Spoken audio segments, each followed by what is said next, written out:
कल एक न्यूज़ देखा मैंने, जिसमें देखा कि एक CISF की महिला है और उन्होंने एयरपोर्ट पर कंगना रनौत को एक झापड़ दी या कुछ गालियाँ भी दी, धक्के मुक्की भी कुछ हुई।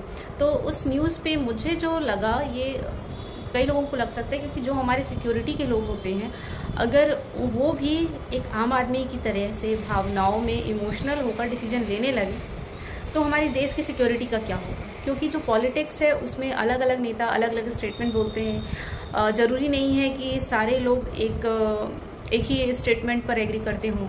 अलग अलग लोग अलग अलग नेता को पसंद कर सकते हैं, पर जो एक जॉब होती है, जॉब मतलब कोई जो ड्यूटी अलॉट की गई है किसी व्यक्ति को, वहाँ पर, और ख़ास करके अगर वो जो ड्यूटी अलॉटमेंट है सिक्योरिटी का हो, तो वहाँ पर और इतनी लापरवाही हो कि कोई मतलब ऐसा इमोशनल जो हो जाना कि किसी ने कुछ कहा और वो इमोशनल होकर कुछ एक्शन ले लिया।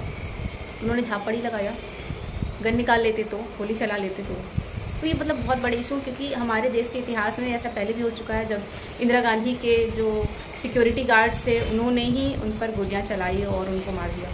तो ये जो भावनाएं होती हैं आम आदमी तक तो ठीक है, लेकिन जब ये भावनाएं किसी ऐसे सिक्योरिटी में जो लोग हैं, जो सिक्योरिटी में ड्यूटी पे लगे हुए होते हैं, उन पर ये हावी हो जाती है, तो वो फिर कितनी खतरनाक हो सकती हैं उसका अनुमान हम नहीं लगा सकते।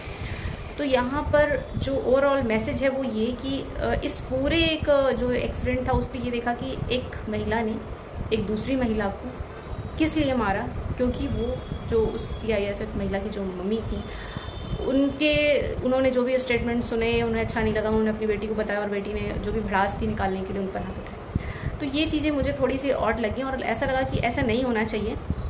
ये नहीं कि भड़ास से आप कोई भी और मीडियम से निकाल सकते हो, बट आप जिस जगह पर हो, जिस ड्यूटी पर हो, वहाँ पर ऐसा एक्शन लेना सूट नहीं करता। क्योंकि यदि हर कोई, जितने भी सिक्योरिटी में हमारे लोग लगे हुए हैं, अगर ऐसा ही एक्शन लेने लगे तो आप समझ सकते हैं कि देश की सुरक्षा की क्या स्थिति होगी। खैर, ये